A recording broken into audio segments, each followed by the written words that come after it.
ሰላም የተከበራችሁ የኢትዮ ዴይሊ ቤተሰቦቻችን እንደምን ቆይታችኋል? በመካከለኛው ምስራቅና በዓለም አቀፉ ፖለቲካ ዙሪያ የተሰሙ አዳዲስ መረጃዎችን ይዘላችሁ ቀርበናል። ህንድ ባልተጠበቀ ሁኔታ ከኢራን ጋር ግንኙነት ያላቸውን 3 ግዙፍ የነዳጅ ጫኝ መርከቦች በቁጥጥር ስር ማዋሏ ተሰምተዋል። እነዚህ መርከቦች እነማን ናቸው? ምንስ እያደረጉ ተያዙ?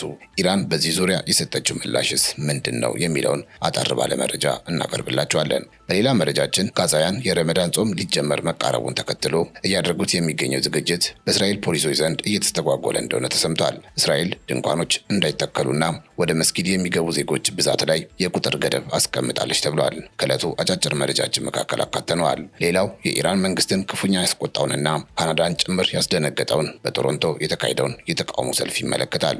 ይህ ድርጊት በውጭ የሚኖሩ ኢራናውያን የገዛ ሀገራቸው እንድትደበደብ እስከ መጠየቅ የደረሱበትና ኢራናውያን የእስራኤልን ባንዲራ እስከ መያዝ የደረሱበትን መረጃ የሚመለከት ይሆናል፣ የምትሰሙት ይሆናል። ለዕለቱ በዝርዝር ያዝንላችሁ ደግሞ ዛሬ በጄኔቫ ይደረጋል ተብሎ በሚጠበቀው የኒውክሌር ድርድር ዋዜማ ኢራን በሆርሙዝ ወሽመጥ ላይ ድሮኖችንና ሚሳኤሎችን ያሳተፈ ከፍተኛ ወታደራዊ ልምምድ መጀመሯን የሚመለከት ይሆናል። ጀነራል መሐመድ ፓኩር በስፍራው ተገኝተው የሰጡት ማስጠንቀቂያም ዓለምን እያነጋገረ ይገኛል። አሜሪካን ብትሆን ለመጀመሪያ ጊዜ ግዙፍ የጦር መርከቧን በይፋ እንዲታይ አድርጋለች። ይህም ሁለቱ ሀገራት ለጦርነትም ለድርድርም ዝግጁ መሆናቸውን ያሳየበት ቅጽበት ሲሆን አሁን ጥያቄው ድርድሩ ወይስ ጦሩ ይቀድማል የሚለው ጉዳይ ሆነዋል። አንኳር ነጥቦቹን እነግራቸዋለን። እናንተ ብቻ ለቻናላችን አዲስ ከሆናችሁ ሰብስክራይብ በማድረግ የደወል ምልክቷን በመጫን ቤተሰብ እንድትሆኑ እንጋብዛችኋለን። ቪዲዮውን ላይክ ማድረግ እንዳይረሳ። አብራችሁን ቆዩ።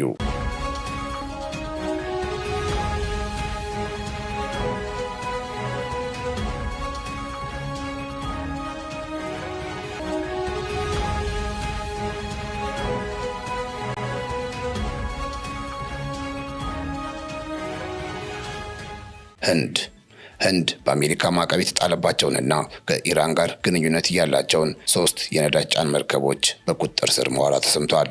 የህንድ የባህር ኃይል ባደረገው የተቀናጀ ኦፕሬሽን ከአሜሪካ ማዕቀብ ለማምለጥ ማንነታቸውን ተደጋጋሚ የሚቀያየሩና ከኢራን ጋር ግንኙነት ያላቸውን 3 ግዙፍ የነዳጅ ጫኝ መርከቦች በቁጥጥር ስር ማዋሏን የሮይተርስ የዜና ወኪል የውስጥ ምንጮቹን ጠቅሶ ዘግቧል። እነዚህ መርከቦች ስቴላር ሩቢ፣ አስፋልት ስታር እና አልጃቪዛ በመባል የሚታወቁ ሲሆን በቁጥጥር ስር የዋሉት ከሙምባይ ከተማ በስተምዕራብ 100 ኖቲካል ማይል ርቀት ላይ በሚገኘው የህንድ ልዩ የኢኮኖሚ ቀጠና ውስጥ ህገወጥ እንቅስቃሴ ሲያደርጉ ተገኝተው ነው ተብሏል። መርከቦቹ ክትትልን ለማምለጥ ሲሉ የራዳር መገኛ ምልክቶቻቸውን በማጥፋትና የተለያዩ ሀገራትን ሰንደቅ ዓላማ በመቀያየር የሚታወቁ ሲሆን በተያዙበት ወቅትም ከአንድ መርከብ ወደ ሌላ መርከብ ነዳጅ ሲያስተላልፉ እንደነበረ ተረጋግጧል። ይህ አይነቱ ተግባር የነዳጁን ትክክለኛ ምንጭ ለመደበቅና ዓለም አቀፍ ማዕቀቦችን ጥሶ የኢራንን ነዳጅ ለገበያ ለማቅረብ የሚደረግ ስልት መሆኑን የባህር ላይ ደህንነት ባለሙያዎች ገልጸዋል። ይህ የህንድ እርምጃ በአገሪቱ የባህር ግዛት ላይ የተደረገ ካለው ጥብቅ የክትትል ስራ መጨመር ጋር የተያያዘ ሲሆን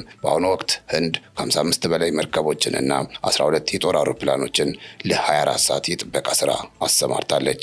በሌላ በኩል ይህ እርምጃ የተወሰደው በህንድና በአሜሪካ መካከል ያለው የንግድና የፖለቲካ ግንኙነት አዲስ ምዕራፍ በጀመረበት ወቅት መሆኑ ጉዳዩን ከፍተኛ ዲፕሎማሲያዊ ፋይዳ እንዲኖር አድርጎታል። አሜሪካ በህንድ ምርቶች ላይ ጥላ የነበረውን የታሪፍ ክፍያ 50 በመቶ ወደ 18 በመቶ ዝቅ ለማድረግ ቃል መግባቷን ተከትሎ ህንድ በማዕቀብ ስር ካሉ ሀገራት ነዳጅ የመግዛቱን ሂደት በጥንቃቄ እየተከታተለች ትገኛለች። የኢራን ብሔራዊ የነዳጅ ኩባንያ ጉዳዩን አስመልክቶ በሰጠው ምላሽ መርከቦቹም ሆኑ የጫኑት ነዳጅ ከእርሱ ጋር ግንኙነት የላቸውም ብለዋል። የህንድ ባለስልጣናት ግን በመርከቦቹ ሰራተኞች ላይ ጥብቅ ምርመራ ማድረጋቸውን ቀጥለዋል።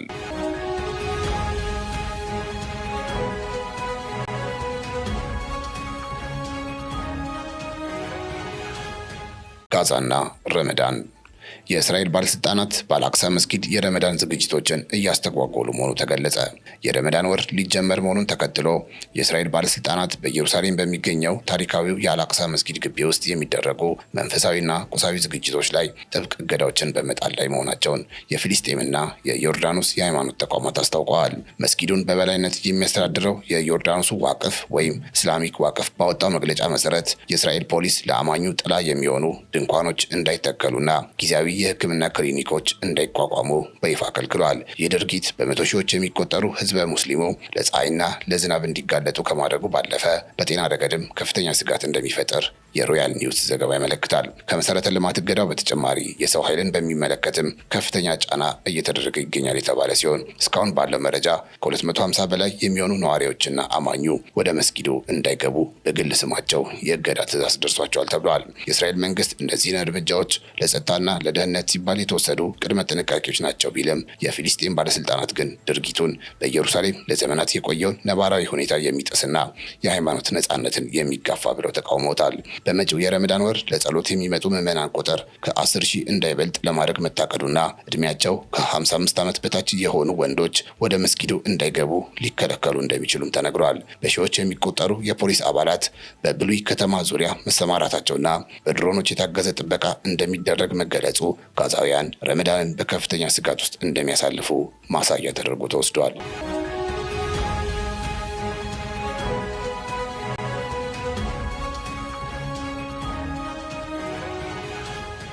ካናዳና ኢራን።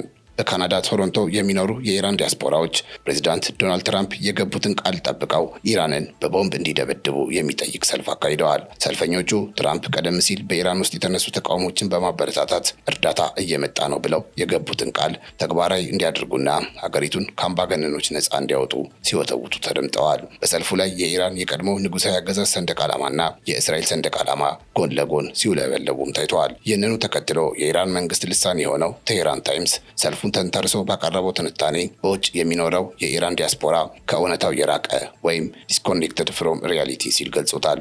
ጋዜጣው ሰልፈኞቹ አሜሪካ በሊቢያ በኢራቅና በአፍጋኒስታን ላይ ያደረሰችውን ውድመት ረስተውታል ይላል። ነፃነትን እናመጣለን በሚል ሰበብ የተካሄዱ የቦምብ ጥቃቶች መጨረሻቸው ሀገራዊ መፈራረስ፣ ግድያና የሀብት ዘረፋ መሆኑን በመጥቀስ ሰልፈኞቹን ተችቷል። ከዚህ ባሻገር እነዚህ በካናዳ የሚኖሩ ኢራናውያን የገዛ እናት ሀገራቸው እንድትደበደብ ከጠየቁ ነገ ትራምፕ ካናዳ 51ኛ የአሜሪካ ግዛት ትሁን ያለውን ሀሳብ ተግባራዊ ለማድረግ ካናዳንም ከመሸጥ አይመለሱም የሚል ትንታኔ ሰጥቷል። ከዚህ ባሻገር ሰልፈኞቹ የእስራኤልን ሰንደቅ ዓላማ መያዛቸው በሀገር ውስጥ ካለው ህዝባዊ ስሜት ጋር ያላቸውን ፍጹም መለያየት እንደሚያሳይ ጠቁሟል። ባለፈው ዓመት ከ1000 በላይ ኢራናውያንን የገደለውን የሀገር ባንዲራ መያዝ የአእምሮ ጤና ጥያቄ ይጭራል በማለት የሰልፈኞችን ሞራላዊ ብቃት ሞግቷል። በአጠቃላይ የቴሄራን ታይምስ ትንታኔ እንደሚያሳየው በውጭ ያለው ተቃዋሚ ኃይልና በሀገር ውስጥ ያለው ህዝብ መካከል ያለው ልዩነት ሰፊ እየሆነ መምጣቱንና ይህ አይነቱ ኢራንን በቦምብ ደብድቡ የሚል ጥሪ በሀገር ውስጥ ያሉ ሰዎችን እንዲያውም ከመንግስት ጎን እንዲቆሙ እያደረጋቸው መሆኑን ነው።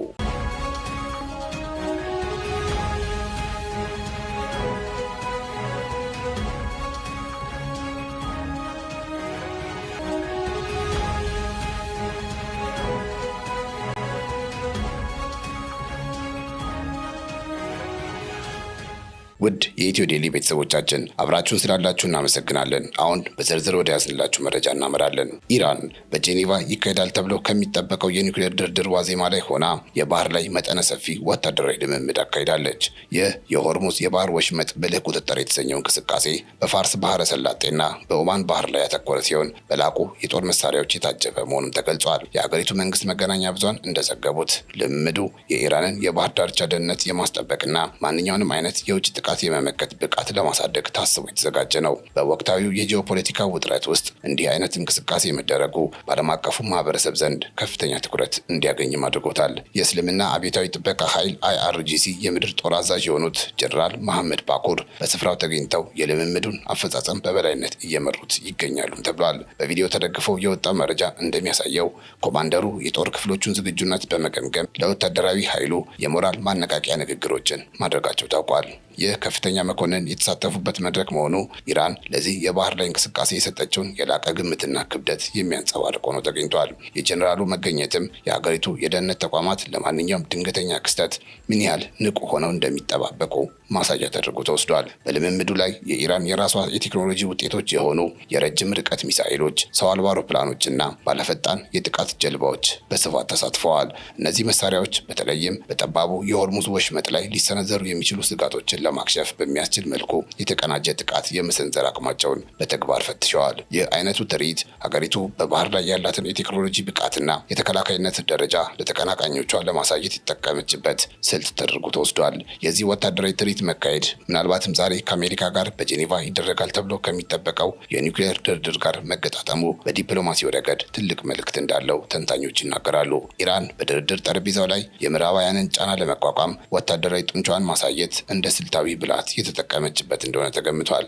ማዕቀቦች እንዲነሱላት በምትጠይቅበት በዚህ ወሳኝ ወቅት እንዲህ ያለ እርምጃ መውሰዷ በድርድሩ ወቅት የተሻለ የመደራደር አቅም እንዲኖራት ለማድረግ ያለመ ነው። ይህ ሁኔታ በሁለቱ ሀገራት መካከል ያለውን ግንኙነት ይበልጥ ውስብስብና ውጥረት የነገሰበት እንዲሆን ሊያደርገው እንደሚችልም ስጋቶች አሉ። ለዓለም ለነዳጅ ንግድ ወሳኝ በሆነው የሆርሙዝ ወሽመጥ አቅራቢያ የሚደረገው ይህ እንቅስቃሴ በዓለም አቀፉ የኢኮኖሚ ገበያ ላይም የራሱ የሆነ ጥላ ማጥላቱ አይቀሬ ነው። የነዳጅ ፍሰቱ በሚስተጓጎሉበት ወቅት ሊከሰት የሚችለውን የዋጋ ጭማሪ ግምት ውስጥ በማስገባት ታላላቅ ሀገራት ሁኔታውን በከፍተኛ ጥንቃቄ እየተከታተሉት ይገኛሉ። ኢራን በአካባቢው ያላትን የጂኦፖለቲካ የበላይነት ለማረጋገጥ የምታደርገው ጥረት ጎረቤት ሀገራትና ከምዕራባውያን ኃይሎች ጋር ያላትን ግንኙነት እየፈተነው ይገኛል። ዛሬ የሚጀምረው የጄኔቫ ድርድር በእነዚህ ወታደራዊ እንቅስቃሴዎች ጥላ ስር ሆኖ ምን አይነት ውጤት ሊያመጣ እንደሚችል በጉጉት የሚጠበቅ ጉዳይ ነው።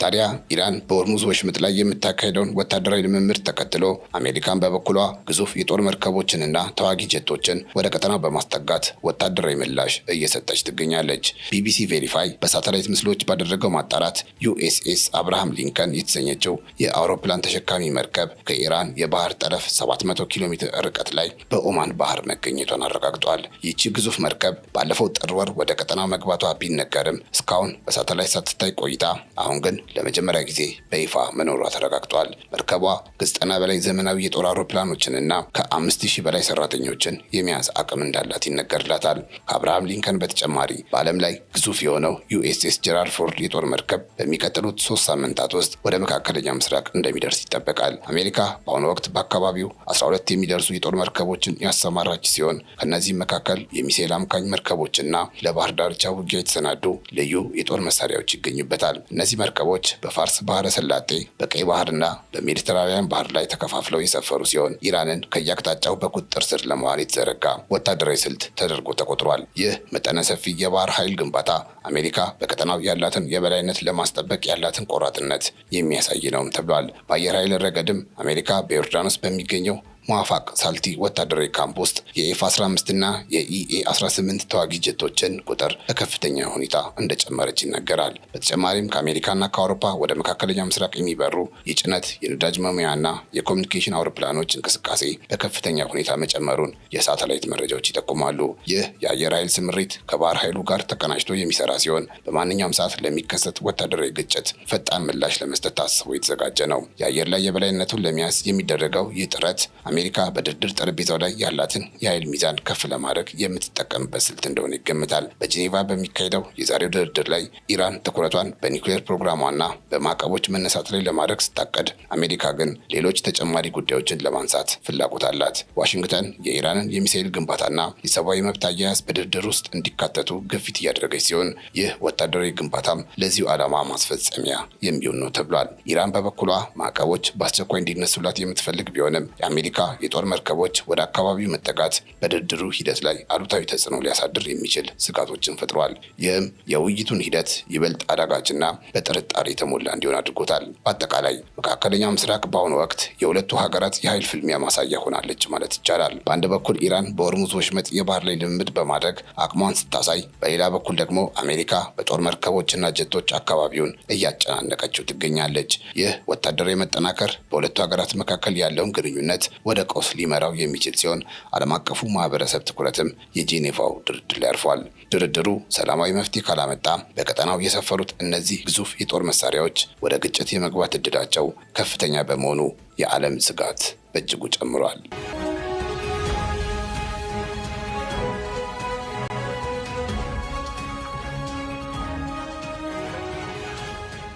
የተከበራችሁ የኢትዮ ዴይሊ ቤተሰቦቻችን ለዛሬ ያዝንላችሁ መረጃዎች እነዚህን ይመስሉ ነበር። አብራችሁ ስለነበራችሁ እጅግ እናመሰግናለን። ቻናላችንን ሰብስክራይብ፣ ቪዲዮን ላይክ ማድረግ እንዳይረሳ።